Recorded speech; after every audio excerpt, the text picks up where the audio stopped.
أعوذ بالله من الشيطان الرجيم بسم الله الرحمن الرحيم اللهم صل على محمد وعلى آل محمد كما صليت على إبراهيم وعلى آل إبراهيم إنك حميد مجيد اللهم بارك على محمد وعلى آل محمد كما باركت على إبراهيم وعلى آل إبراهيم إنك حميد مجيد ربي زدني علما ربي زدني علما ربي زدني علما ربي اشرح لي صدري ويسر لي أمري واحلل عقدة من لساني يفقهوا قولي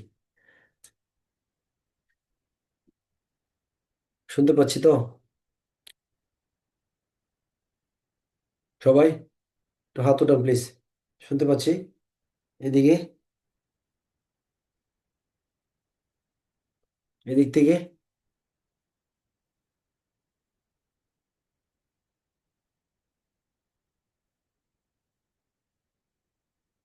আমাদের আলোচনা ছিল গত ক্লাসে ফৌজদারি কার্যবিধি আইনের 105 ধারা পর্যন্ত।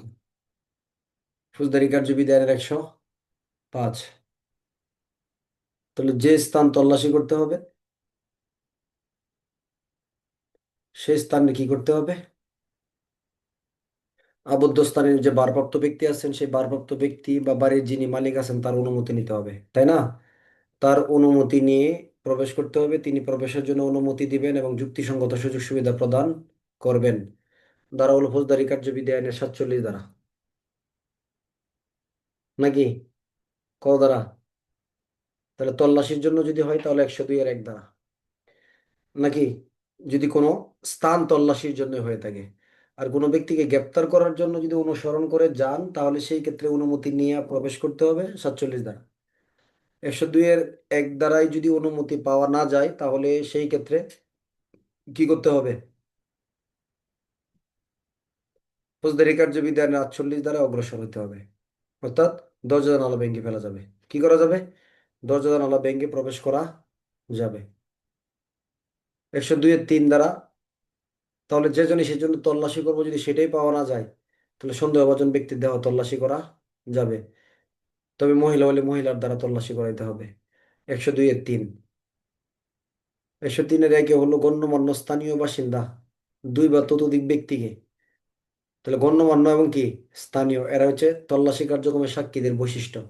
গণ্যমান্য এবং স্থানীয় 2 বা ততোধিক ব্যক্তিকে তল্লাশি কার্যক্রমে হাজির হওয়ার জন্য লিখিত আদেশ দিতে হবে, 103-এর 1 ধারা। আর 103-এর 2 হলো তারা যখন এসে হাজির হবে সাক্ষীদের উপস্থিতি কি করতে হবে? তল্লাশি কার্যক্রম পরিচালনা করতে হবে এবং তল্লাশি করে যে মালামাল পাওয়া যাবে তার তালিকা প্রস্তুত করতে হবে, যেটা হলো জব্দ তালিকা। এবং এখানে সাক্ষীদের কি করতে হবে? স্বাক্ষর নিতে হবে। 103-এর 2 আমরা পিআরবি 280 বিধি এখানে ব্যবহার করব। কত বিধি ব্যবহার করব? পিআরবি 280 বিধি।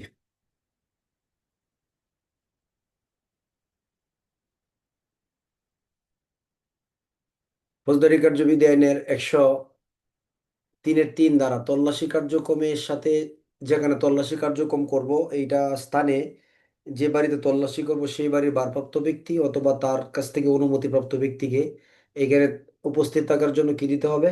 সুযোগ দিতে হবে। উপস্থিত থাকার জন্য সুযোগ দিতে হবে এবং জব্দ তালিকা যেটা করব এটার একটা তালিকা কি করতে হবে? তাকে প্রদান করতে হবে। ধারা হলো ফৌজদারি কার্যবিধি আইনের 103-এর কত ধারা? 3 ধারা। 103-এর 3। 103-এর 4 হলো 102-এর 3 ধারায় যে ব্যক্তির দেহ তল্লাশি করা হবে। 102-এর 3 ধারায় যে ব্যক্তির দেহ তল্লাশি করা হবে, কেন করা হয়েছিল 102-এর 3 ধারায়? মানে সন্দেহজনক ভাবে, তাই না? তাহলে তার কাছে যদি কোনো কিছু পাওয়া যায় তাকে একটা কি করতে হবে? তালিকা প্রদান করতে হবে। 103-এর 4। আর 103-এর 5 হলো তল্লাশি কার্যক্রমে যদি এসে হাজির না হয় অথবা কোনো ধরনের গাফিলতি করে তাহলে সেই ক্ষেত্রে তার শাস্তি হলো ফৌজদারি কার্যবিধি আইনের 103-এর 5-এর বিধান অমান্য করার জন্য শাস্তি হবে কত ধারায়? 87 ধারায়। কত? 187 ধারায়।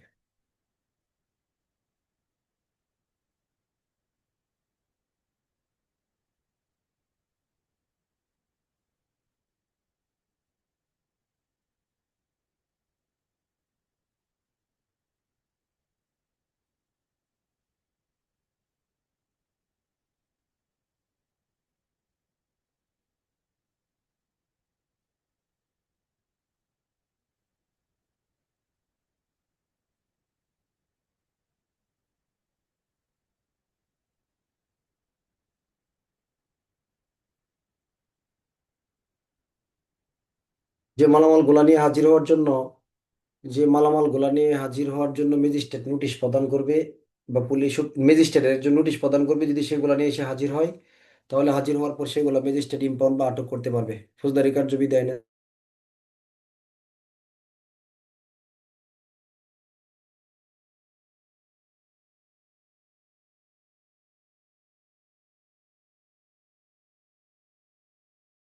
তো 5-7 মিনিট পরে লক করে 3 নাম্বারটা দিয়ে ইয়াটা ওই নাম্বার ইয়াটা চারেরটা।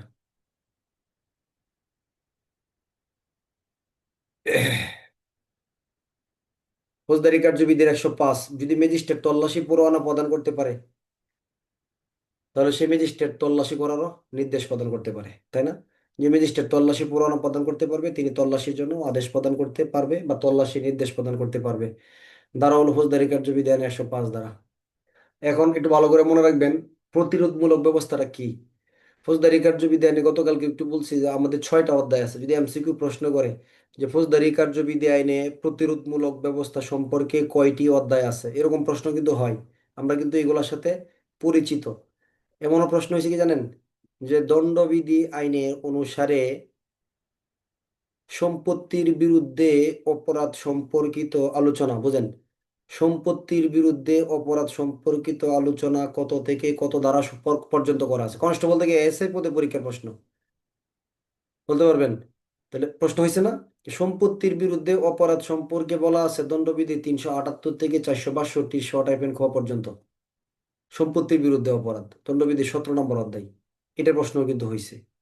ঠিক আছে, মানে এরকম অনেক অধ্যায় দিয়ে কিন্তু এমসিকিউ প্রশ্ন করে ফেলে। এখন যদি বলেন যে এগুলো একটা দুইটা হইলে এটা নিয়ে আমি টেনশন করি না, নিব না, সেটা ভিন্ন কথা। কিন্তু ভালো একটা প্রস্তুতির জন্য আসলে ভালোভাবে পড়া উচিত। ফৌজদারি কার্যবিধি আইনের 6টা অধ্যায় আছে, এগুলো হলো প্রতিরোধমূলক অধ্যায়। 8, 9, 10, 11, 12, 13। তাহলে আমাদের শুধু পুলিশের প্রতিরোধমূলক অধ্যায় হলো 13 নম্বর অধ্যায়, 149 থেকে 153 দ্বারা। আর একটা যৌথ প্রতিরোধ আছে পুলিশ ম্যাজিস্ট্রেটের যৌথ, এটা হলো আপনার 9ম অধ্যায়, যেটা বেআইনি সমাবেশ সম্পর্কিত।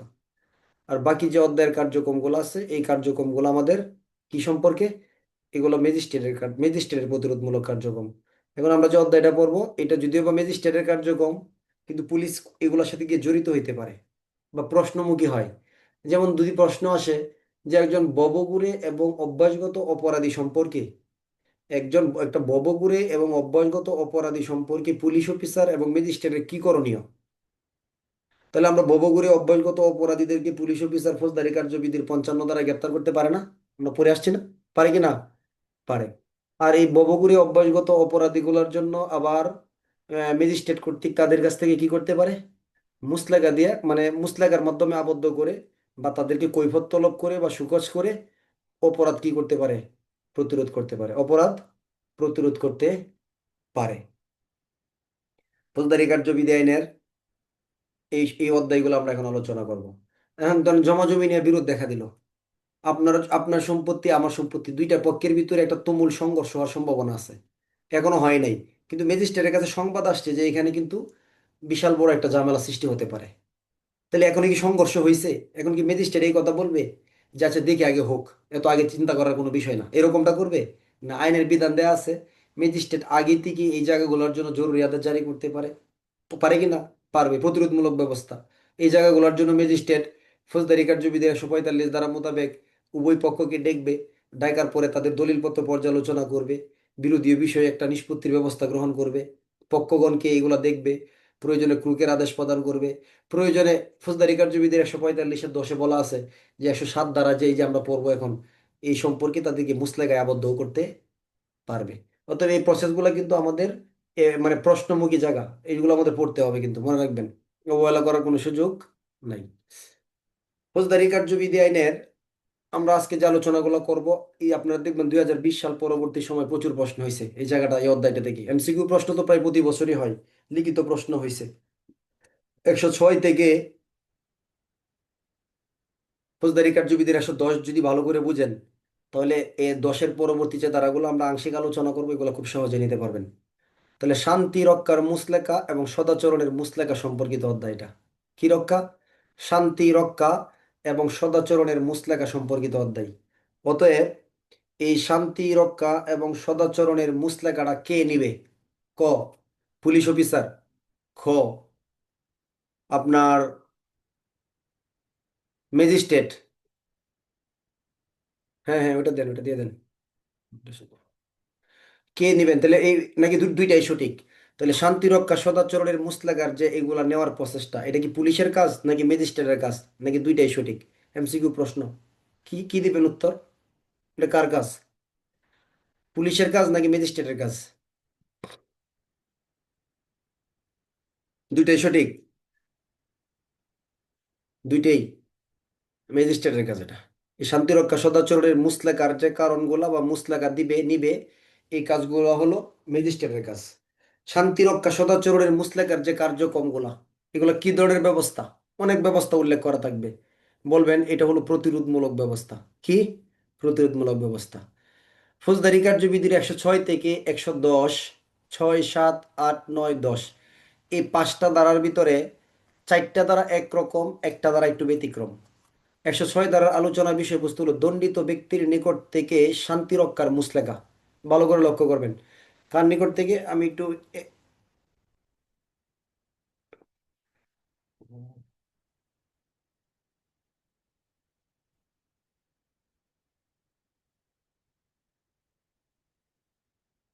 করতেছে এটা।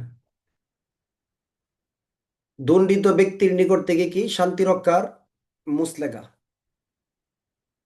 প্লিজ একটু।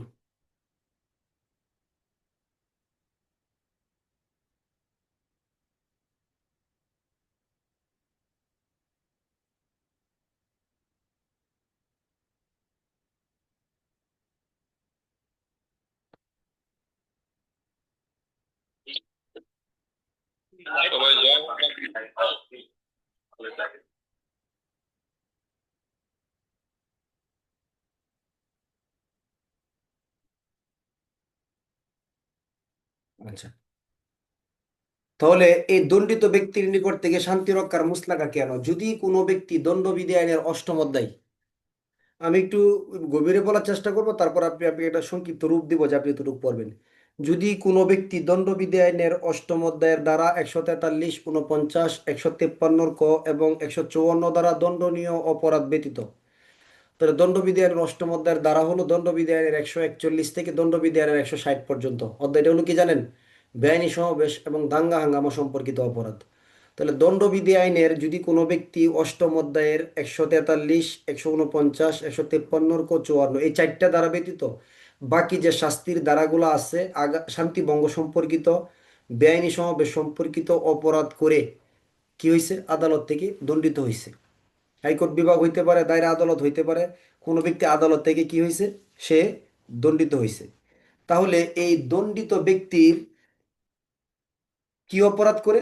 ধরেন সহজভাবে মনে রাখেন, সে বেআইনি সমাবেশ অথবা দাঙ্গা হাঙ্গামা করছে, এই সংক্রান্ত অপরাধের জন্য তাকে দণ্ড দেওয়া হয়েছে। অলরেডি সে দণ্ডিত ব্যক্তি। এখন এই দণ্ডিত ব্যক্তির কাছ থেকে ওটা মুচলেকা নিবে। কিরকম মুচলেকা?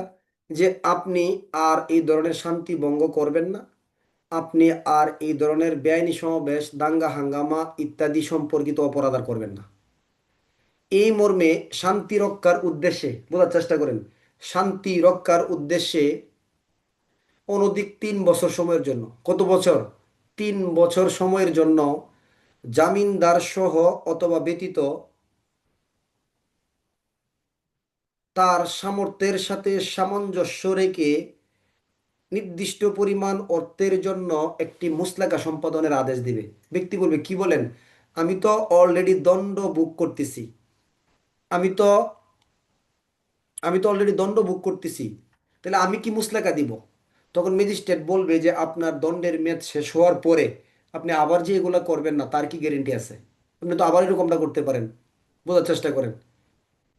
তাহলে এই ব্যক্তির নিকট থেকে আরেকটা কি নিয়ে নিল? মুচলেকা নিয়ে নিল। তাহলে প্রশ্ন হলো, এই যে ব্যক্তি মুচলেকা দিল, এই ব্যক্তি কি দণ্ডিত ব্যক্তি না? দণ্ডিত ব্যক্তি। তাহলে প্রসেসটা কি করছে? তাহলে বলবেন সে তো অলরেডি অপরাধ করে ফেলছে, এটা প্রতিরোধমূলক কিভাবে হলো? প্রতিরোধমূলক এইভাবেই হলো, তার এই মুচলেকাটার মেয়াদ শুরু হবে কবে থেকে জানেন? যে তারিখে তার দণ্ড শুরু হলো সেই তারিখ থেকে, নাকি তার দণ্ডের মেয়াদ শেষ হওয়ার পর থেকে? ফৌজদারি কার্যবিধির 120-এ বলা আছে, তার দণ্ডের মেয়াদ যখন শেষ হবে, সেই দিন থেকে তার মুসলেকার মেয়াদ কি হবে, শুরু হবে। এখন ওই ব্যক্তি যখন তার দণ্ডের মেয়াদ শেষ করে বের হবে, তখন কি সে আগের যে আচরণ ওই রকম ভাবেই থাকবে, নাকি কিছুটা পরিবর্তন আসবে? পরিবর্তন আসবে। বলবে কি ব্যাপার, আমার এই বেল্লাল হোসেন ভাই তো আগে প্রচুর বেপরোয়া ছিল, বেআইনি সমাবেশ দাঙ্গা হাঙ্গামা সবসময় করতো, এই লোকটা এত কিভাবে দুর্বল হয়ে গেল? কারণটা কি, এত হেদায়েত কিভাবে হয়ে গেল? বলেন। সে কি এটা নিজে নিজে হয়েছে, নাকি তাকে সিস্টেমে ফেলে দিছে? সিস্টেমে ফেলে দিছে, যে এই লোকটা বের হওয়ার পর যেন এরকম কাজ আর করতে না পারে, তাকে এটা মুসলাকে আবদ্ধ করে ফেলছে। তাহলে কি এটা প্রতিরোধমূলক একটা ব্যবস্থা হলো কি না? হলো। কোন ব্যক্তির নিকট থেকে? এটা হলো দণ্ডিত ব্যক্তির নিকট থেকে করা হয়েছে। কোন ব্যক্তি? দণ্ডিত ব্যক্তি। তাহলে এই মুসলাকাটা কে নিছে? যে আদালত দণ্ড প্রদান করছে, সেই দণ্ড প্রদানকারী আদালতই তার কাছ থেকে এই মুসলাকাটা নিয়ে নিল। ধারা হলো ফৌজদারি কার্যবিধি আইনের কত ধারা? 106 ধারা। তাহলে 106 ধারার মুসলেকা কোন ধরনের? শান্তি রক্ষার নাকি সদাচরণের? উত্তর হলো শান্তি রক্ষার জন্য। 106 ধারার মুসলেকা অনধিক কত বছরের জন্য হতে পারে? অনধিক 1 বছর, অনধিক 2 বছর, অনধিক 3 বছর। এগুলো এমসিকিউ প্রশ্ন হয় কিন্তু। অনধিক 3 বছর। 106 ধারার মুসলেকা কি নেওয়া হয়, নাকি মুসলেকার কারণ দর্শানো হয়? উত্তর হলো মুসলেকা নেওয়া হয়। 106 ধারার মুসলেকা কি জামিনদার সহ নাকি জামিনদার ব্যতীত? উত্তর কি হবে? জামিনদার সহ নাকি জামিনদার ব্যতীত? উত্তর হলো সঠিক, দুইটাই সঠিক। জামিনদার সহ হতে পারে, জামিনদার ব্যতীত হতে পারে। প্রত্যেকটা এমসিকিউ প্রশ্ন হয়েছে কিন্তু, আমি যেগুলো প্রশ্ন করতেছি।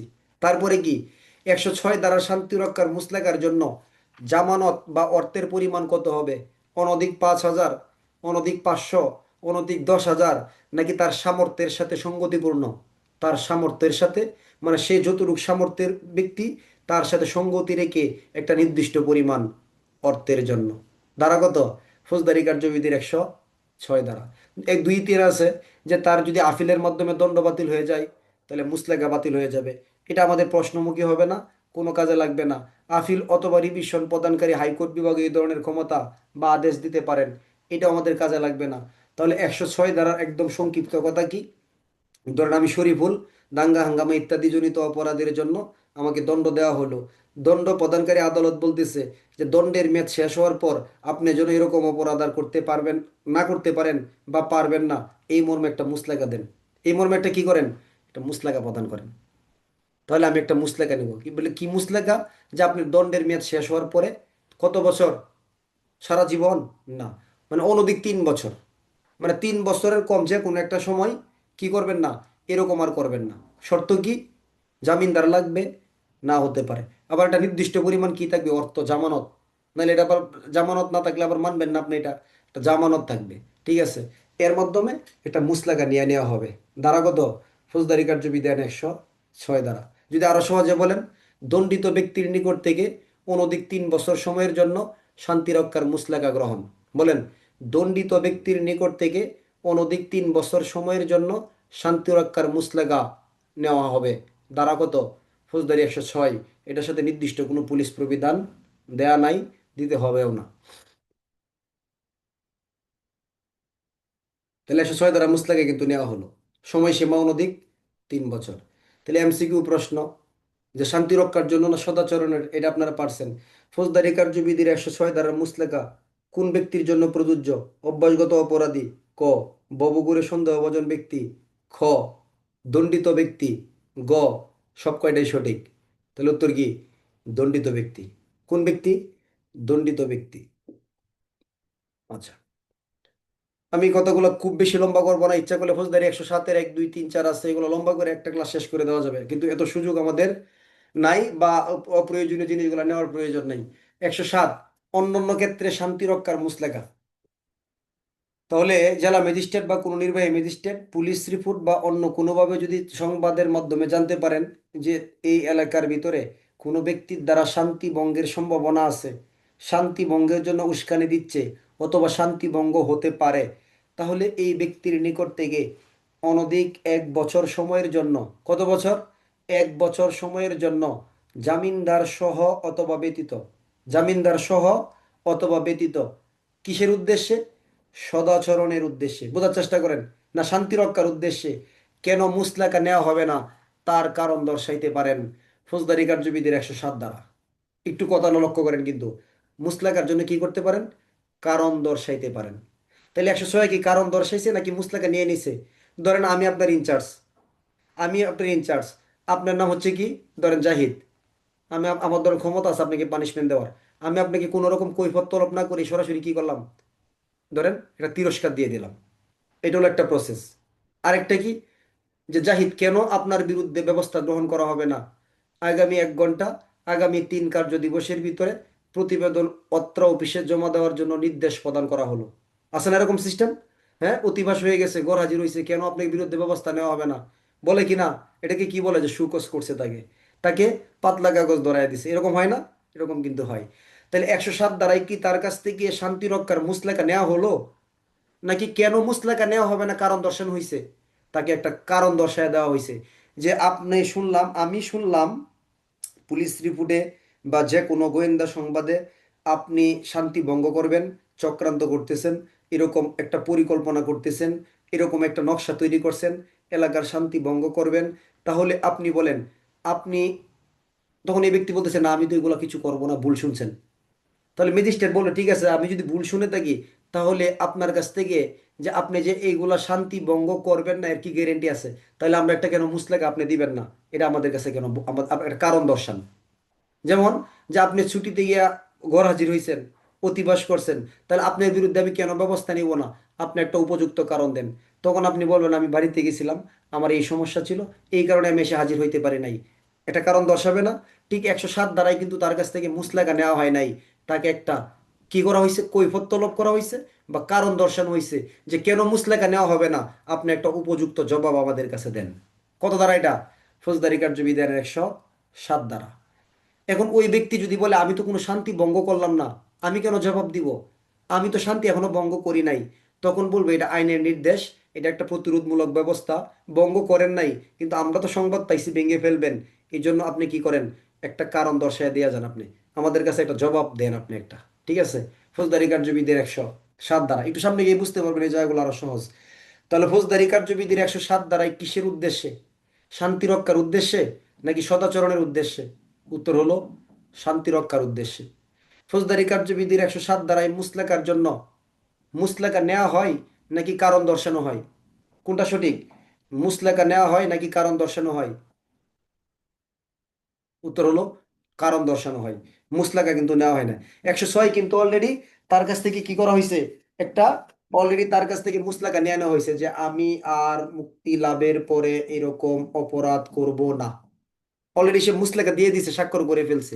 107-এ তাকে কারণ দর্শানো হয়েছে, এটা মনে রাখবেন। তাহলে 107-এর জন্য সময়সীমা কত বছর? উত্তর হলো অনধিক 1 বছর। 107 দ্বারা কি জামিনদার সহ নাকি জামিনদার ব্যতীত? বলেন, জামিনদার সহ নাকি জামিনদার ব্যতীত? উত্তর হলো দুইটাই সঠিক। জামিনদার সহ হতে পারে, জামিনদার ব্যতীত হতে পারে। জামিনদার সহ হতে পারে, জামিনদার ব্যতীত হতে পারে। আচ্ছা, 107 দ্বারাই মুসলেকার কারণ দর্শানো হয়। তাহলে 106-7 দুইটা মিলায় কি?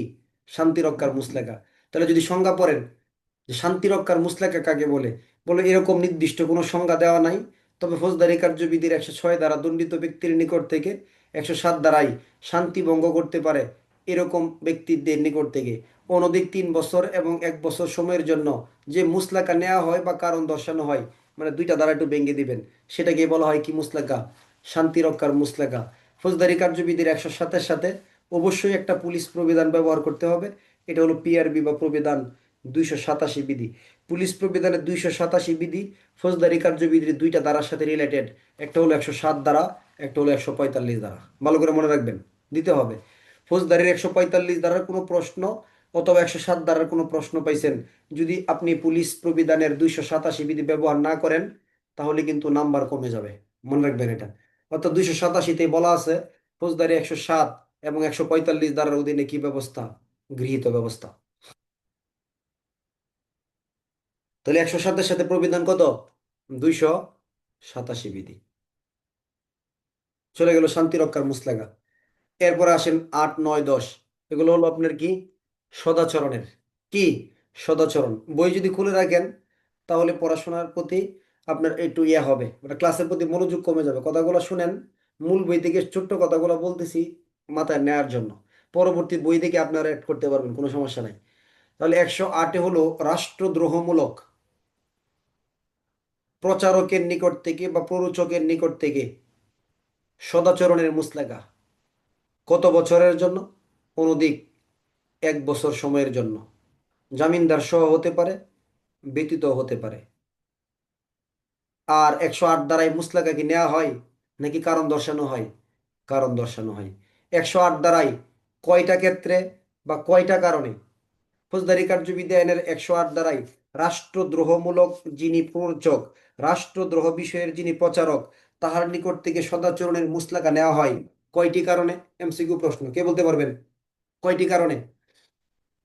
এমসিকিউ প্রশ্ন আসছে, আপনারা প্রশ্ন পাইছেন না? এমসিকিউ পরীক্ষা শুরু হওয়ার দ্বিতীয় বছরই প্রশ্ন হয়েছে, প্রথম বছর, যে ববগুরে এবং সন্দেহভাজন ব্যক্তির নিকট থেকে মুসলেকার কারণ দর্শানো হয় কয়টি কারণে? উত্তর হলো 3টি কারণ। ভাষ্যতে বলা আছে অভ্যাসগত অপরাধীদের নিকট থেকে মুসলেকার কারণ দর্শানো হয় কয়টি কারণে? 6টি কারণে। মূল বইয়ে বলা আছে রাষ্ট্রদ্রোহ পরোচকের নিকট থেকে নেওয়া হয় 3টি কারণে। 3টি কারণ কি কি? যদি এখন মুখস্থ নাও করেন, দণ্ডবিধি পড়লে আপনার অটোমেটিক মুখস্থ হয়ে যাবে। কি কি? যে ব্যক্তি দণ্ডবিধি আইনের 123 এবং 124 টাইপের ক, অর্থাৎ 123-এর ক, 24-এর ক ধারার অধীনের অপরাধ। দ্বিতীয়ত দণ্ডবিধি আইনের 153-র ক ধারার অধীনে অপরাধ। তৃতীয়ত দণ্ডবিধি আইনের মানহানি এবং ভীতি প্রদর্শন সংক্রান্ত কোনো অপরাধের প্রচারক। এই যে 3টা ধরনের অপরাধ, এই ধরনের অপরাধীদের নিকট থেকে অনধিক 1 বছর সময়ের জন্য জামিনদার সহ অথবা ব্যতীত কেন সদাচরণের মুসলেকা নেওয়া হবে না, তার কারণ দর্শানো হবে। তাহলে দণ্ডবিধির 123-এর কি কি? রাষ্ট্র সৃষ্টি। 123-এর ক, রাষ্ট্র সৃষ্টি নিন্দা করা এবং এর সার্বভৌম বিলোপ করা। 124-এর ক হলো কি? রাষ্ট্রদ্রোহ। 153-র কি? শ্রেণীসমূহের ভিতরে কি? শ্রেণীসমূহের ভিতরে বিদ্বেষ সৃষ্টি করা। এই যে 3টা ধারা, 3টা ধারাতে 2টা করছে। আর একটা হলো দণ্ডবিধি আইনের মানহানি এবং ভীতি প্রদর্শন সংক্রান্ত অপরাধ। এইগুলা সম্পর্কে যারা প্রচারণা করে তাদেরকে বলা হয় রাষ্ট্রদ্রোহ প্রচারক। তাহলে প্রচারণা করতে পারে এরকম সম্ভাবনা আছে অথবা করতেছে, তাহলে এই ব্যক্তিকে থামাইতে হবে না? থামাইতে হবে। তা আপনি এগুলা কেন লেখালেখি করতেছেন, কেন প্রচার করতেছেন? তাহলে উনি বলবে না আমি তো এগুলা লেখালেখি করি না, প্রচার করি না। তাহলে বলবে আপনি যে এইগুলা করেন না বা আপনি যে এগুলা করবেন না এর কি প্রমাণ আছে? আমাদের কাছে একটা কৈফিয়ত তলব করেন, আমাদের কাছে একটা কারণ দর্শান, একটা উপযুক্ত জবাব দিয়া যান। এই মর্মে তাদেরকে একটা কি করবে? এখন আপনারা বলবেন যে কি ব্যাপার, মুসলেকা কেন নিচ্ছে না? মুসলেকা নেওয়া এত সহজ না। 106 দ্বারায় মুসলেকা নিয়ে নিছে কেন জানেন? কারণ সে অলরেডি একটা অপরাধের দায়ে কি হয়ে গেছে? দণ্ড হয়ে গেছে। তার মানে মোটামুটি বোঝা যাচ্ছে সে একটা অপরাধী। এই জন্য সরাসরি তার কাছ থেকে কি নিয়ে নিছে? মুসলেকা নিয়ে নিছে। কিন্তু 7, 8, 9, 10-এর জন্য যে অপরাধীগুলা, তারা কি অপরাধী প্রমাণিত হয়েছে? সংবাদের প্রেক্ষিতে আমরা তথ্য পাইছি। এই জন্য সরাসরি মুসলেকা নিব না। প্রথমে মুসলেকার জন্য তাদেরকে কারণ দর্শাবো, পরে এই সম্পর্কে আবার অনুসন্ধান করব, খোঁজ খবর নিব। আমরা নিয়ে দেখি যদি আসলেই ঘটনা সত্য, পরবর্তীতে তাদের জন্য 118 ধারা দিয়ে মুসলেকা নিব। কত ধারাই? 107, 8, 9, 10 ধারাই। এই 4টা ধারাই মুসলেকা নেওয়া হয় না, শুধু কারণ দর্শানো হয়। এরপরে আরো অনেক কিচ্ছা কাহিনী আছে, এগুলা ভালো করে যাচাই বাছাই করে সব কিছু ঠিকঠাক থাকলে আমরা মুসলেকায় নিব কত ধারায় গিয়া? 118 ধারাতে ম্যাজিস্ট্রেট এই কাজটা করবে। তাহলে একজন ব্যক্তির কাছ থেকে মুসলেকা নেওয়া মানে কি? তার মৌলিক অধিকার যেটা আছে, তার যে চলাফেরার যে সাংবিধানিক চলাফেরার স্বাধীনতা থাকবে না? একজন ব্যক্তি স্বাধীনভাবে চলতে পারবে, স্বাধীনভাবে কথা বলতে পারবে, স্বাধীন মত প্রকাশ করতে পারবে, এটা তার অধিকার থাকবে। তাহলে আপনি যদি একটা ব্যক্তিকে মুসলেকা নিয়ে আপনি তাকে কি করে ফেলেন, আবদ্ধ করে ফেলেন, তাহলে তার চলাফেরার স্বাধীনতা নষ্ট করে দিলেন। এটা তো সংবিধানের বিধান অমান্য করে ফেলছেন। এই জন্য সরাসরি মুসলেকা নেওয়া যাবে না। কি করতেছে আইনে? একটা কৈফিয়ত তলব করতেছে যে ভাই আমরা কি আপনার কাছ থেকে একটা মুসলেকা নিতে পারি না, আপনি কেন বা দিবেন না? এই জন্য তাকে কি করতেছে, এই বিষয়গুলোতে একটা মানে কৈফিয়ত তলব করতেছে। এরকম সরাসরি নেওয়া যায় না এটা। আরো বুঝবেন সামনে ধারাগুলো পড়লে যে প্রসেসটা আসলে অনেক সহজ, কিন্তু প্রশ্নমুখী কিন্তু। এখন আপনি যদি বলেন যে এটা তো ম্যাজিস্ট্রেটের কাজ, আমি কেন পড়বো? এই যে পরীক্ষার যে প্রশ্ন আসে এবং পুলিশ যে এখানে যা জড়ায় যাবে একটা সময় গিয়ে একসাথে এটার সাথে, এই জন্য আপনাকে পড়তে হবে এটা। ফৌজদারি কার্যবিধি আইনের 108-এ 108, 9, 10 এখানে আপনাকে 8-এ 3টা, 9-এ 3টা, 10-এ 6টা, এই কারণগুলো আপনাকে ক্লাসে পড়তে হবে, খুবই ইম্পর্টেন্ট। অলরেডি 110-এর তো প্রশ্ন হয়েই গেছে বিভাগীয় পদোন্নতি পরীক্ষায়, হয়েছে না? কি প্রশ্ন হয়েছে? যে অভ্যাসগত অপরাধীদের নিকট থেকে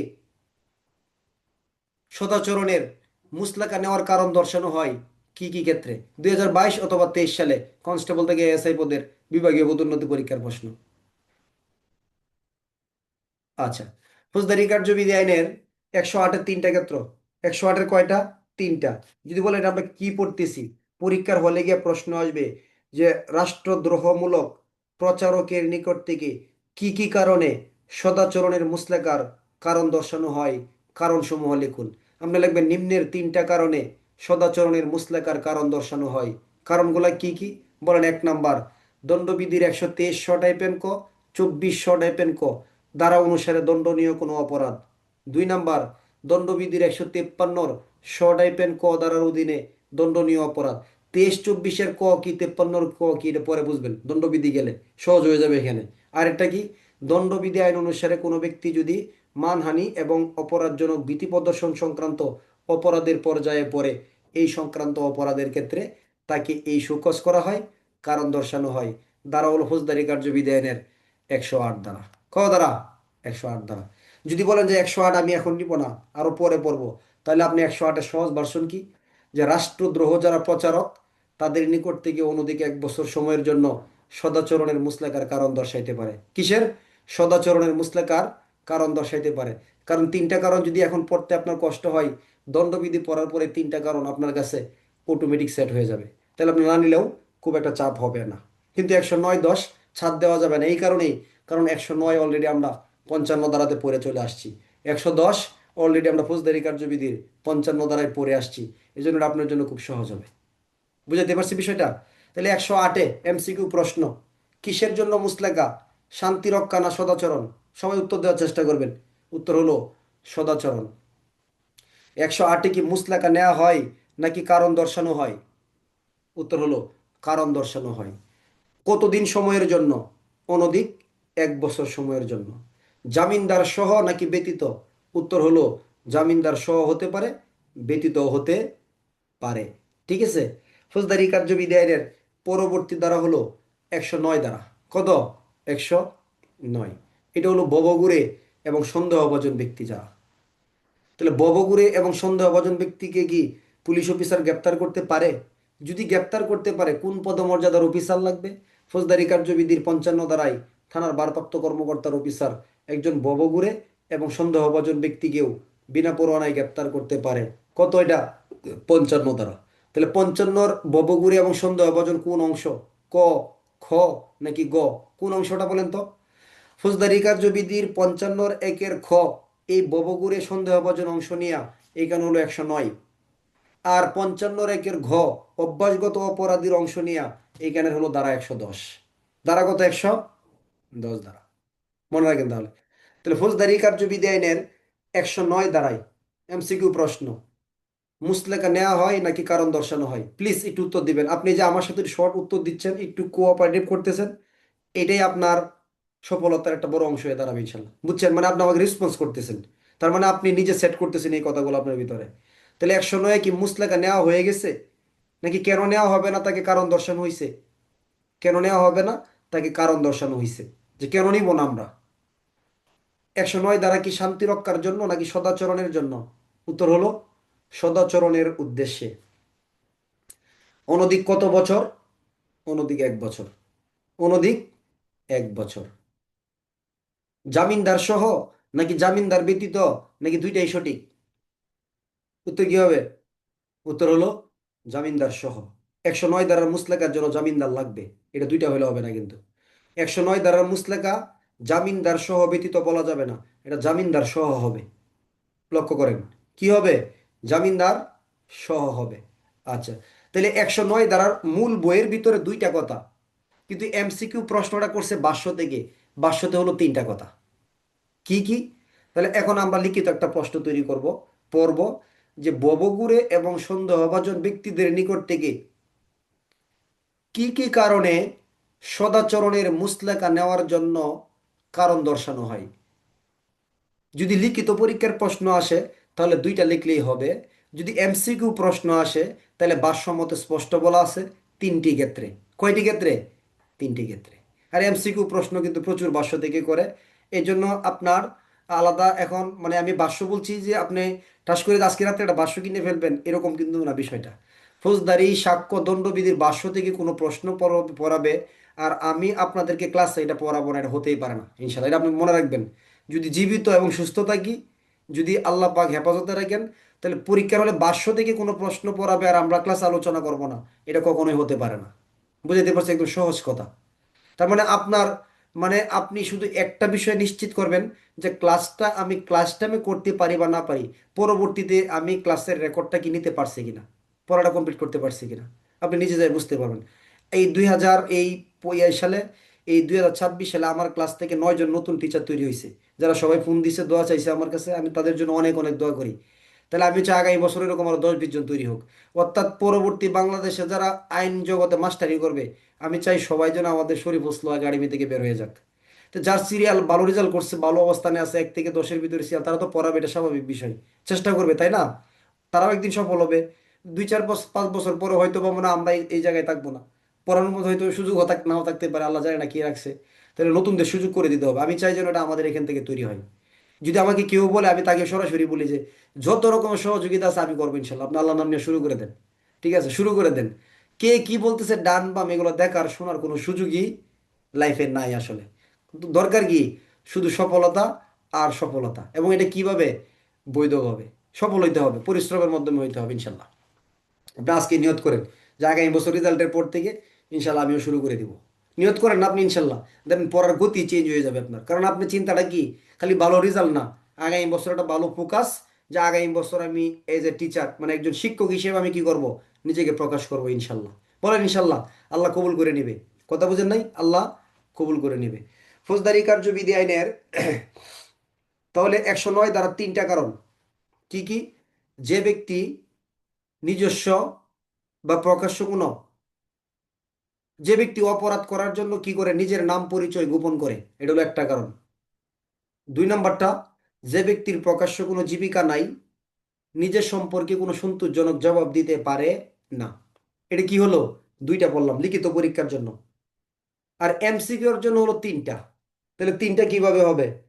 1 নাম্বার, যে ব্যক্তি অপরাধ করার জন্য সাবধানতা অবলম্বন করে নিজের নাম পরিচয় গোপন রাখে। কত? এটা একটা। 2 নাম্বার, যে ব্যক্তির নিজস্ব কোনো জীবিকা নাই, পেশা নাই, চাকরি নাই। 3 নাম্বার, ওই যে 2 নম্বরটাকে ভেঙে আরেকটা করে ফেলবো, যে নিজের সম্পর্কে কোনো সন্তোষজনক জবাব দিতে পারে না। এখন আপনি যদি লিখিত পরীক্ষার ক্ষেত্রে 3টা লেখেন, কোনো অসুবিধা নাই। এখন আপনাকে বুঝতে হবে যে আমি কি পড়াচ্ছি, আপনি কি প্রশ্নটা বুঝতে পারছেন কিনা। যদি আপনি প্রশ্ন বুঝতে পারেন, তখন না আপনি উত্তর বুঝতে পারবেন, তাই না? তাহলে প্রশ্নটা আবার, যে ফৌজদারি কার্যবিধির 109 দ্বারাই কাদের নিকট থেকে মুচলেকা, ববগুরে সন্দেহভাজন ব্যক্তি, কতদিনের জন্য, অনধিক 1 মাসের জন্য, জামিনদার সহ হইতে হবে, মুসলাকার কারণ দর্শাবে। ক্ষেত্র কয়টা, ভাষ্যমস্য বুঝি না, মূল বই বুঝি না, ক্ষেত্র 3টা পড়ব। সবাই আমার সাথে বলেন, 3টা ক্ষেত্র। এই ক্ষেত্র আমরা 55তেই পড়ে আসছি কি, অপরাধ করার জন্য নাম পরিচয় গোপনকারী, নির্দিষ্ট কোনো কি নাই, পেশা নাই, নিজের সম্পর্কে সন্তোষজনক জবাব দিতে পারে না। এই 3 ধরনের ব্যক্তির নিকট থেকে এই ধরনের মুসলেকার কারণ দর্শানো হয় ফৌজদারি কার্যবিধির 109 দ্বারা, পিআরবি 288 বিধি। পিআরবি কত বিধি? 288 বিধি। বলেন সবাই 3টা কথা, সবাই বলেন, সবাই একবার বলেন যে এই 109 দ্বারা এই 3টা কথা বলেন। প্রশ্ন হবে কিন্তু, 110 থেকে প্রশ্ন 2-2বার হয়েছে, 109 থেকে হইতে সময় লাগবে না।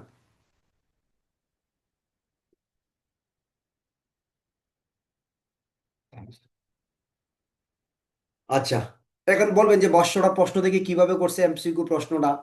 যদি আপনারা ভাষ্য দেখেন, ফৌজদারি কার্যবিধির 109 ধারার ভাষ্য যাদের কাছে আছে যদি খুলে দেখেন এমসিকিউ প্রশ্নটা কিভাবে করছে, আমরা কেমনে বুঝছি এমসিকিউ। ফৌজদারি কার্যবিধির 109 ধারার ভাষ্যতে বলা আছে 3 শ্রেণীর লোকের কাছ থেকে সদাচরণের জন্য মুসলাকা আদায় করা হয়। কয় শ্রেণী? 3 শ্রেণী। কিন্তু মূল বইয়ে কিন্তু এটা এভাবে বলা নাই। তাহলে এমসিকিউ প্রশ্নটা কিভাবে আসছে, যে কত শ্রেণীর লোকের কাছ থেকে সদাচরণের জন্য মুসলাকা আদায় করা হয়? 1, 2, 3, 5, তাহলে 3 শ্রেণী। যে ব্যক্তি অপরাধ করার জন্য লুকিয়ে থাকে, যার নিজস্ব কোনো জীবিকা নাই, যে ব্যক্তি নিজের সম্পর্কে সন্তোষজনক ব্যাখ্যা দিতে পারে না। 109। পিআরবি কত? পিআরবি 200, 200 কত? 88 বিধি। 200 কত বিধি? 88 বিধি। ঠিক আছে। তাহলে অপরাধ করার জন্য যে নিজেকে গোপন রাখে, যে ব্যক্তির নিজস্ব প্রকাশ্য কোনো জীবিকা নাই, যে ব্যক্তি নিজের সম্পর্কে সন্তোষজনক কোনো জবাব দিতে পারে না। 109 দ্বারা। এখন হচ্ছে সবচেয়ে গুরুত্বপূর্ণ জায়গা, যেটা ফৌজদারি কার্যবিধানের 110 দ্বারা। এটা হলো অভ্যাসগত অপরাধী। কি অপরাধী? অভ্যাসগত অপরাধী। প্রশ্ন ভিন্নভাবে হইতে পারে যে ফৌজদারি কার্যবিধি আইন অনুসারে কোন কোন ব্যক্তিগুলা অভ্যাসগত অপরাধী হিসেবে গণ্য হবে। বলবি এটা আবার কেমন প্রশ্ন? ফৌজদারি এত দ্বারা পড়লাম, কারা কারা অভ্যাসগত অভ্যাসগত অপরাধী হবে, এটা তো কোথাও খুঁজে পাইলাম না। তাহলে 6 ধরনের ব্যক্তিকে অভ্যাসগত অপরাধী বলা হয়। অভ্যাসগত চোর ডাকাত দস্যু গৃহভঙ্গকারী 1 নাম্বার। অভ্যাসগত চোরাই মাল গ্রহণকারী 2 নাম্বার। অভ্যাসগত অপরাধীদেরকে আশ্রয় দানকারী 3 নাম্বার। অভ্যাসগতভাবে মুদ্রা স্ট্যাম্প সম্পর্কিত অপরাধ, অভ্যাসগতভাবে দণ্ডবিধি আইনের আপনার 12-17 নম্বর অধ্যায়ের অপরাধ, অভ্যাসগতভাবে প্রতারণা, বলপূর্বক সম্পত্তি আদায় ইত্যাদি অনেকগুলো, আমরা যে কোনো একটা মনে রাখবো। এরপর অভ্যাসগতভাবে শান্তি ভঙ্গকারী 6 নাম্বার। এমন অপরাধী যার কাছ থেকে জামানত না নিয়া মুক্ত রাখা নিরাপদ নয়। এই 6 ধরনের ব্যক্তি হলো অভ্যাসগত অপরাধী। এদেরকে বলা হয় হ্যাবিচুয়াল অফেন্ডার, অর্থাৎ অভ্যাসগত অপরাধী। ফৌজদারি কার্যবিধি আইনের এই 110 ধারার এই 6টা কথা আপনাকে অবশ্যই অবশ্যই নিতে হবে। বলবেন কেন? কারণ প্রশ্নটা আসবে কি জানেন? অলরেডি 2বার হয়েছে প্রশ্নটা। অভ্যাসগত অপরাধীদের নিকট থেকে অনধিক কত বছর হবে? 3 বছর। অনধিক 3 বছর সময়ের জন্য। বলেন জামিনদার সহ না ব্যতীত? হ্যাঁ, জামিনদার সহ না ব্যতীত? সহ। এর একটা 2টা রুলস বলে দিই, নিয়ম বলে দিই।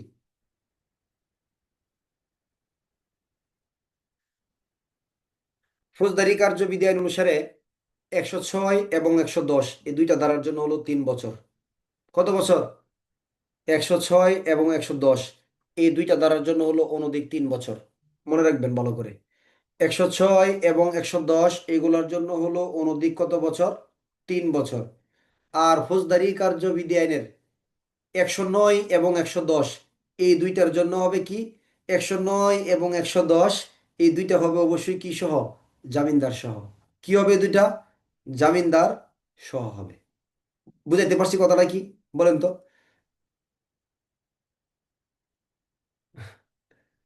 আচ্ছা আমি ফোন দিচ্ছি, ক্লাস শেষে রাখো।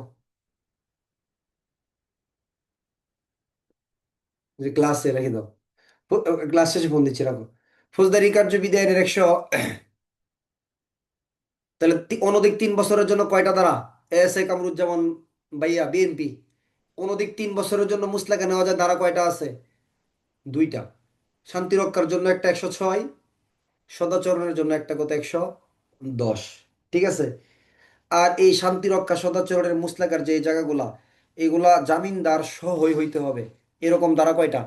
জামিনদার সহ হইতে হবে এরকম ধারা কয়টা? 2টা। 109 এবং 110। 109 এবং কত 110 দ্বারা।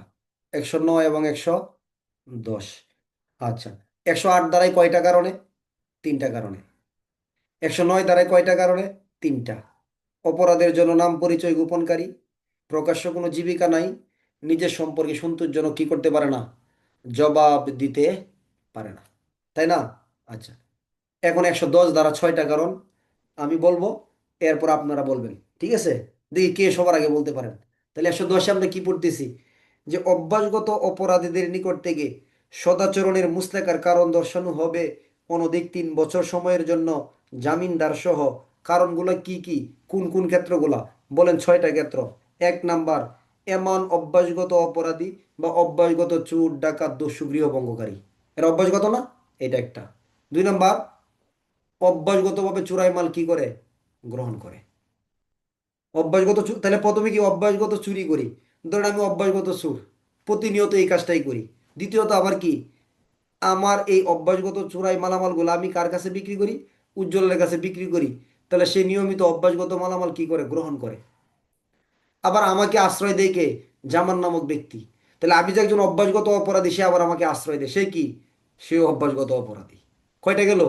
তাহলে অভ্যাসগত চোর ডাকাত একজন, কে? এটা শরীফুল। অভ্যাসগত চোরাই মাল গ্রহণকারী, সে কে? উজ্জ্বল। আবার অভ্যাসগত অপরাধীদেরকে আশ্রয় দানকারী, সে কি? জামান। দণ্ডবিধি আইনের, ফৌজদারি কার্যবিধি আইনের দুইটা ধারা পাবেন। একটা হলো ফৌজদারি কার্যবিধি আইনের 167-8, ভালো করে লক্ষ্য রাখেন। একটা ধারা পাবেন ফৌজদারি কার্যবিধির 167-8। আর একটা ধারা পাবেন ফৌজদারি কার্যবিধি আইনের 339 ষ-5।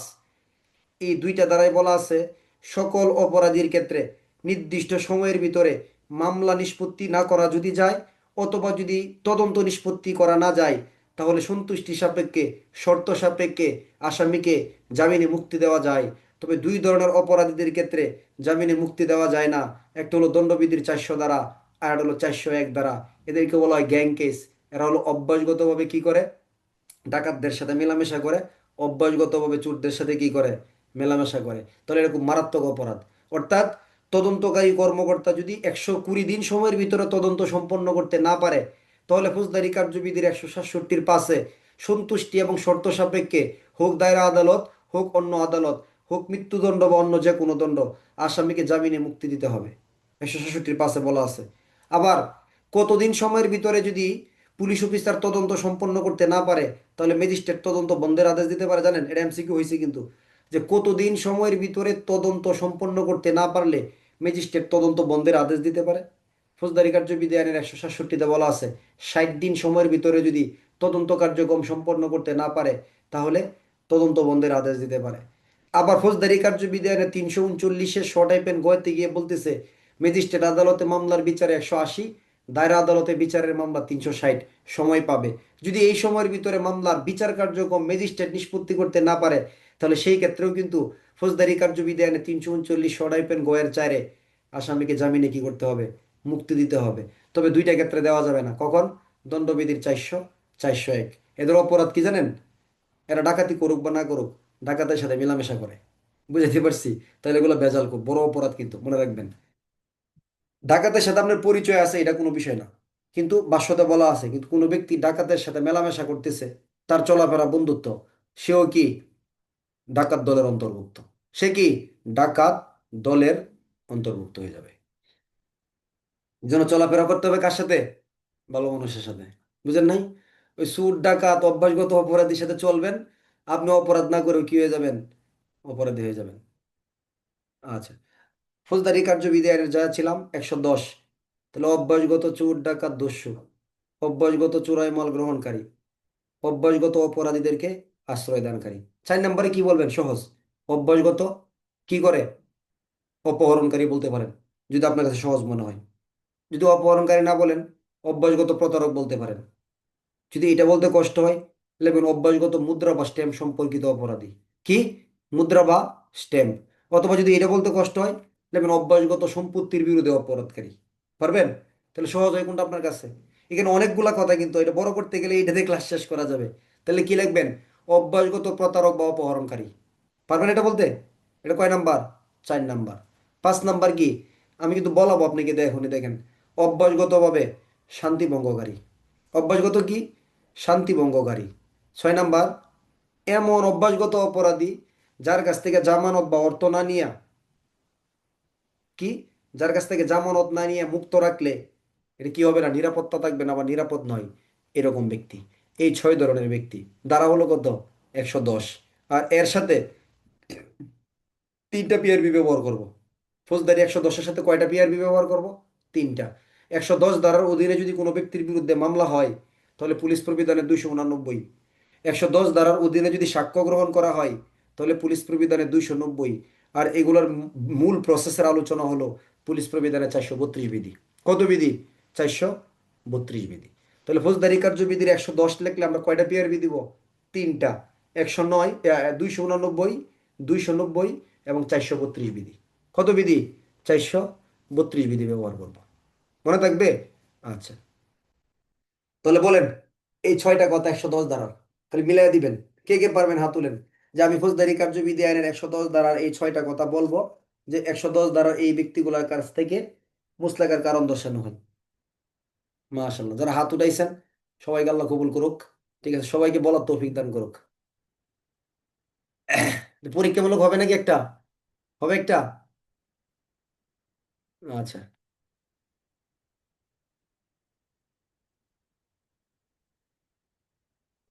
বলেন রাসেল ভাই সিলেট, ফোন আনমিট করেন, বলেন 110 দ্বারা 6টা বলেন। হুম, খুব শর্টে। আসসালামু আলাইকুম। আমি সালাম। রাসেল আহমেদ বলছি সিলেট জেলা থেকে। হ্যাঁ বলেন ভাই। 110 অপরাধী 6 ধরনের, এর মধ্যে প্রথম হচ্ছে অভ্যাসগত চোর, ডাকাত, গৃহভঙ্গকারী। দুই হুম, নাম্বার হচ্ছে চোরাইমাল গ্রহণকারী, অভ্যাসগত চোরাইমাল গ্রহণকারী। 3 নাম্বার হচ্ছে অভ্যাসগত অপরাধীকে আশ্রয় দানকারী। 4 নাম্বার হচ্ছে অভ্যাসগত অপহরণকারী বা প্রতারক। হুম। 5 নাম্বার হচ্ছে অভ্যাসগত ভাবে শান্তি ভঙ্গ করে এরকম লোক। 6 নাম্বার হচ্ছে অভ্যাসগত ভাবে অপরাধী, যার এরকম অপরাধী যার কাছ থেকে মুচলেকা না নিলেই নয়, এরকম লোক। চমৎকার, মাশাল্লাহ, খুব সুন্দর হয়েছে ভাই। তাহলে এই এই প্রশ্নটা আমরা দুইটা ভাবে পড়বো। কিভাবে পড়বো? ফোন মিট করেন, হ্যাঁ। দুইটা ভাবে পড়বো। যে এই দুইটা ভাবে কিভাবে পড়বো? রাসেল ভাই ফোনটা মিউট করেন, নাহলে সাউন্ড আসবে। হ্যাঁ রে, ধন্যবাদ। দুইটা প্রশ্ন, যে ফৌজদারি কার্যবিধি আইনে অভ্যাসগত অপরাধীদের নিকট থেকে মুচলেকার কারণ দর্শানো হয়, কারা কারা সেই অপরাধী। অভ্যাসগত চোর ডাকাত দস্যু এক, অভ্যাসগত চোরাই মাল গ্রহণকারী দুই, তাদেরকে আশ্রয় দানকারী তিন, অভ্যাসগতভাবে কি করে প্রতারণা করে অথবা অপহরণ করে এরকম, অভ্যাসগত শান্তি ভঙ্গ করে কয় নাম্বার? পাঁচ। আর 6 নাম্বার, এমন দুর্দর্শ প্রকৃতির অপরাধী যাদের কাছ থেকে মুচলেকা বা জামানত না নিয়ে মুক্ত রাখা কি না, নিরাপদ না। এই 6 ধরনের ব্যক্তি। তবে এইখানে আমরা একটা চেঞ্জ করে ফেলবো কি, 110-এর 1-2 না লিখে ক খ, গ ঘ, চ লিখবো। বুঝাইতে পারছি? তাহলে সুন্দর হবে এটা। কি লিখবো? 1-2 না লিখে, তাহলে আমরা পড়া ইয়া করার জন্য আমরা যদি 1-2 পড়ছি, তাহলে আমরা ক খ গ ঘ লিখবো। অসুবিধা হবে না ইনশাল্লাহ, এটাই সঠিক। তাহলে পারবেন নাকি এরকম বলেন? হিমেল ভাই পারবেন? শুয়ে থাকলে তো ঘুমায় যাবেন ভাই। খুব ক্লান্ত জানি আসলে। কষ্ট আসলে অনেক কষ্ট, বুঝছেন? লাইফটাই হচ্ছে এরকম, লাইফে সবসময় আপনি, জানি না আপনারা কি মনে করেন, আমি প্রচুর পরিশ্রম করছি জীবনে। আমি আমার এই বর্তমান যে অবস্থাটা আছে, আমি মনে করি আমি প্রেসিডেন্ট বাংলাদেশের। আল্লাহর কাছে শুক্রিয়া আদায় করার সময় এরকমটা করি। ঠিক আছে, কারণ কি দেখেন, আমি কালকে রাত্রে আপনাদের ক্লাস শেষ করে আমি হাসপাতালে, বলছি না আমার ফ্রেন্ডের কথা, আইসিইউতে ছিল। আমি রাত ওর সাথে ওইখানে, রাত্রে 3টে, ওইখানে আবার ও হার্ট স্ট্রোক করছে। পরে আবার ওর জন্য আবার দোয়া চাওয়ার জন্য মূলত কথা বলা, আবার হার্ট স্ট্রোক করছে, খুব সিরিয়াস অবস্থা।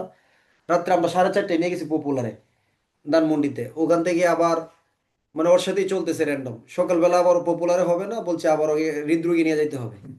তো হৃদরোগী নিয়ে ওইখানে আবার ওকে আইসিইউতে ভর্তি করা হয়েছে। সারাদিন আমি ওর সাথে, এবং আইসিইউতে লোক থাকতে পারে একজন সাথে।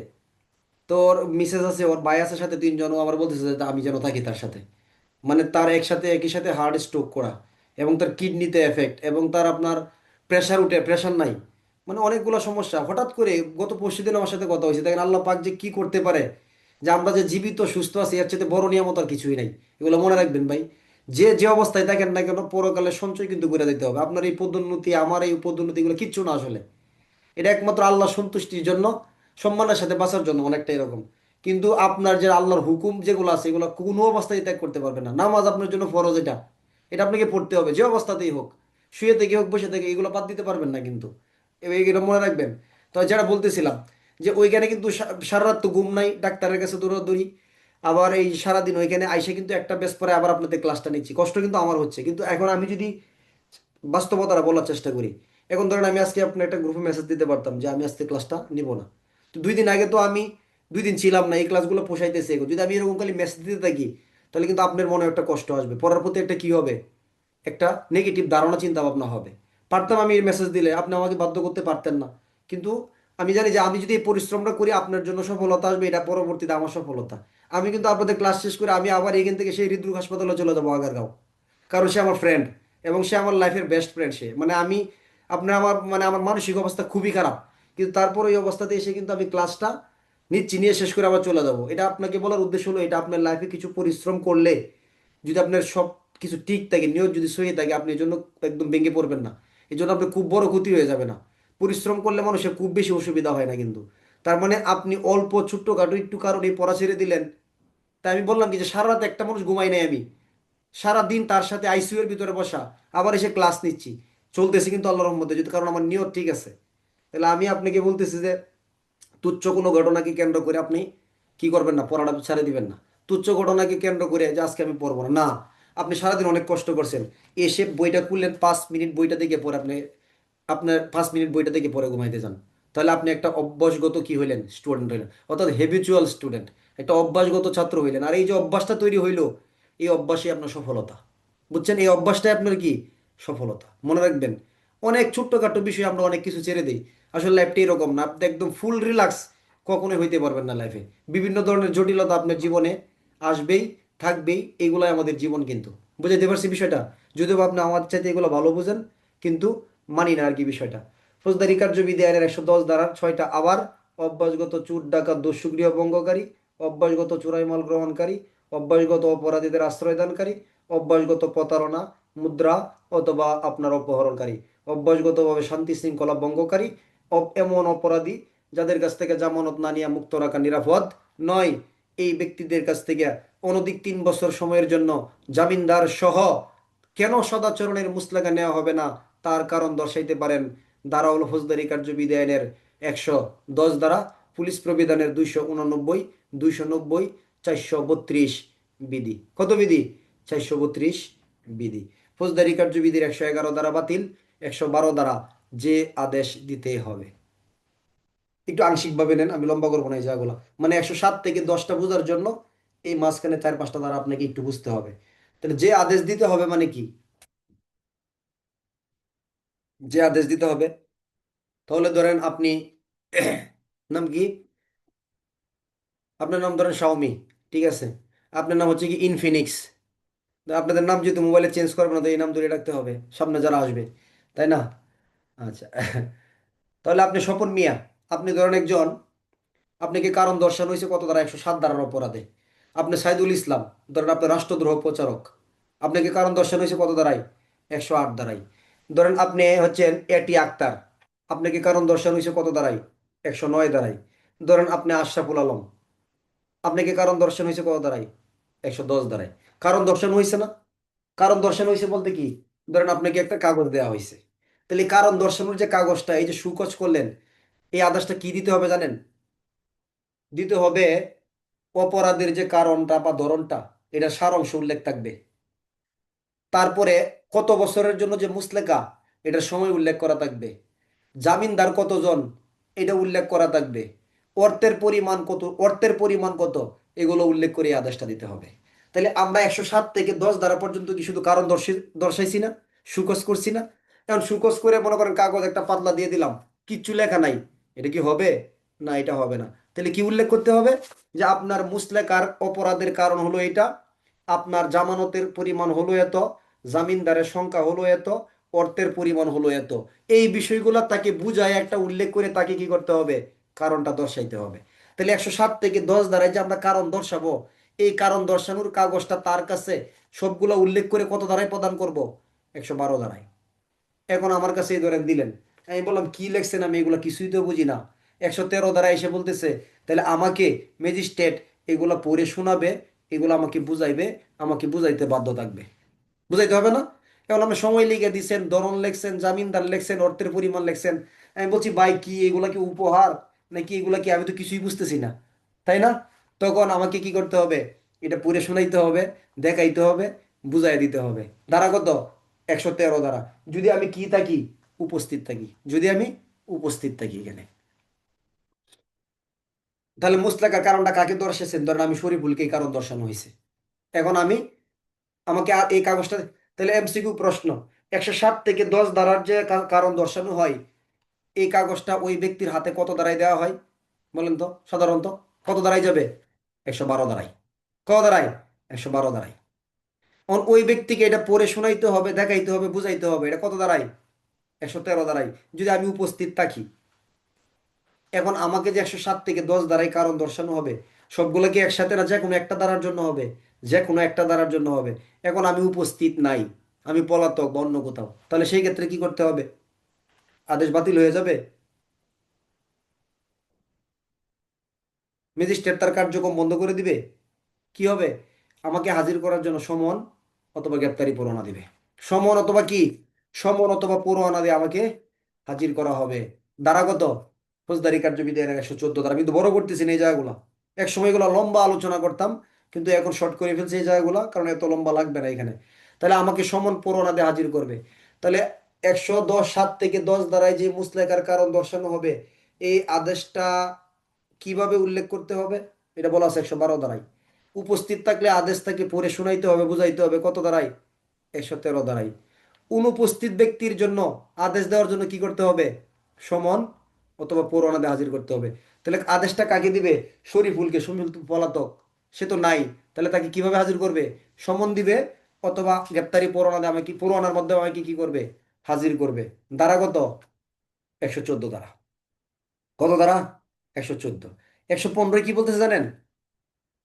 তাহলে আমি তো শরীফুল পলাতক, বা আমি আদালতে উপস্থিত নাই, তাহলে আমার প্রতি সমন জারি করতে আসেন আপনি এমডি শাহিন মিয়া। আপনি আমার প্রতি কি জারি করতে আসছেন? সমন জারি করতে আসছেন। কিসের সমন এটা? আমি সাক্ষী হিসেবে আদালতে হাজির হব এই জন্য সমন? আমি মামলার বাদী এই জন্য সমন? নাকি শান্তি রক্ষা সদাচরণের মুসলেকার আদেশের কারণ আমার কাছে এসে পৌঁছাবেন এই সমন? এই সমন। আমার কাছে এই আদেশটা পৌঁছানোর সমন, তাই না? তাহলে যখন শাহিন আমার কাছে সমন জারি করতে আসবে, তখন এই সমনের সাথে কি নিয়ে আসবে বলেন তো? আমার জন্য ফুল নিয়ে আসবে? হ্যান্ডকাপ নিয়ে আসবে? কি নিয়ে আসবে সাথে করে বলেন? এই সমনের সাথে আমার জন্য কি নিয়ে আসবে একটু বলেন, আপনারা বুদ্ধি করে বলেন যে কি আনতে হবে তার সাথে। বলেন। মানে যারা বই পড়ছেন না তারাও বলেন, যারা পড়ছেন তারাও বলেন যে কি হইতে পারে? আমি তো পলাতক, আত্মগোপন।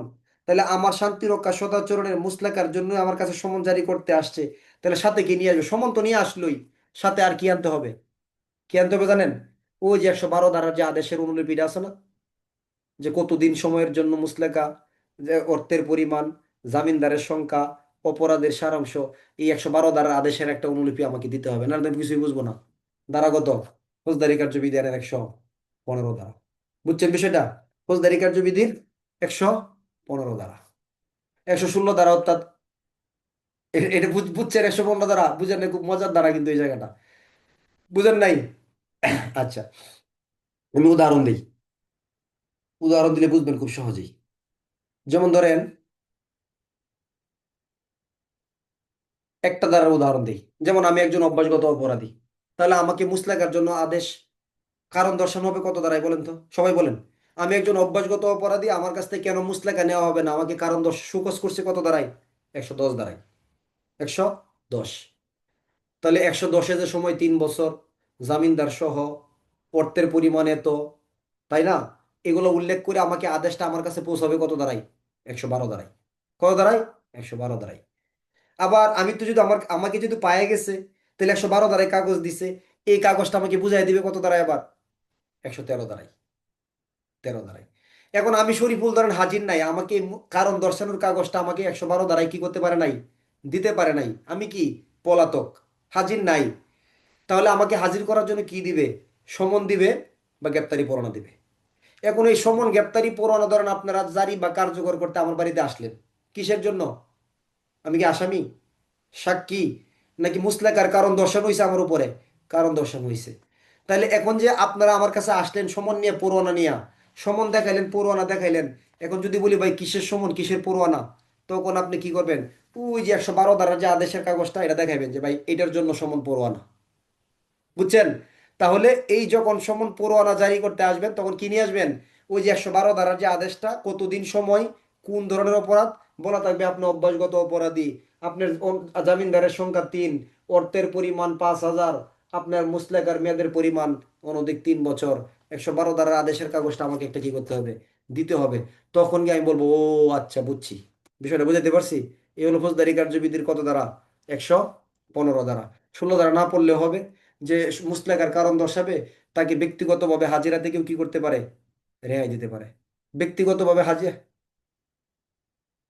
115 পর্যন্ত আজকে, যেহেতু কালকে ক্লাস আছে আবার। ঠিক আছে, আমি একটা কথা বলি প্লিজ, কষ্ট নেই না যে, না এটা বললে আবার আপনারা মানে দুর্বল হয়ে যাবেন। বাদ। ফৌজদারি কার্যবিধি আইনের 115 পর্যন্ত আজকের আলোচনা। ফৌজদারি কার্যবিধি আইনের 106 দ্বারা দণ্ডিত ব্যক্তির নিকট থেকে অনধিক 3 বছর সময়ের জন্য জামিনদার সহ বা ব্যতীত কেন শান্তি রক্ষার মুচলেকা নেওয়া হবে? দ্বারা হলো 106 দ্বারা। এই এতটুকু পড়বেন। 107 দ্বারা অন্যান্য ক্ষেত্রে শান্তি ভঙ্গ করতে পারে বা সম্ভাবনা আছে এমন ব্যক্তিদের নিকট থেকে অনধিক 1 বছর সময়ের জন্য জামিনদার সহ বা ব্যতীত কেন মুচলেকা নেওয়া হবে না, তার কারণ দর্শাইতে পারে 107 দ্বারা। 108, রাষ্ট্রদ্রোহ প্ররোচকের নিকট থেকে। কার নিকট? রাষ্ট্রদ্রোহমূলক প্ররোচকের প্রচারকের নিকট থেকে। কয়টা ক্ষেত্রে? তিনটা। 123-এর ক, 24-এর ক, দুইটা মিলে একটা। দণ্ডবিধির 153 ক, এইগুলো একটা। দণ্ডবিধির মানহানি ভীতি প্রদর্শন, এইগুলো একটা। তিনটা। ধারা 108। 107-এর সাথে পুলিশ প্রবিধানের কত মনে আছে? 287। পিআরবি গুলো মিলাই যাবেন লাস্টে, পিআরবি গুলো মিলাবেন, আমি বলতেছি। আর 109, ভবঘুরে বা সন্দেহভাজন ব্যক্তির নিকট থেকে তিনটা ক্ষেত্রে। অপরাধ করার জন্য নিজেকে গোপন রাখে এবং হলো নিজস্ব কোনো জীবিকা নাই, নিজের সম্পর্কে সন্তোষজনক জবাব দিতে পারে না। প্রবিধানের 288। 110 দ্বারা অভ্যাসগত অপরাধীদের নিকট থেকে অনধিক কত বছর সময়ের জন্য? অনধিক 5 বছর নাকি 3 বছর সময়ের জন্য কেন মুচলেকা নেওয়া হবে না, তার কারণ দর্শাইতে পারে। কয়টা ক্ষেত্র? 6টা। আশিক ভাই বলতে পারবেন? 110 দ্বারা 6টা বলা যাবে।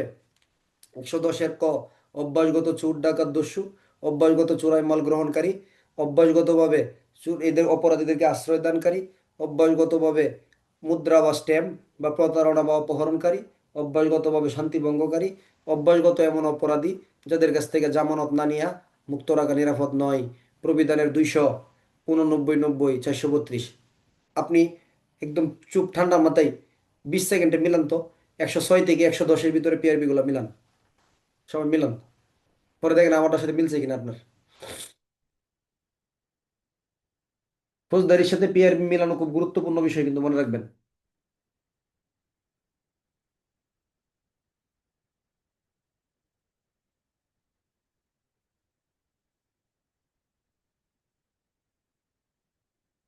প্রবিধান মিলাইতে হবে, তখন আপনি পিআরবি পড়া সহজ হবে অনেক।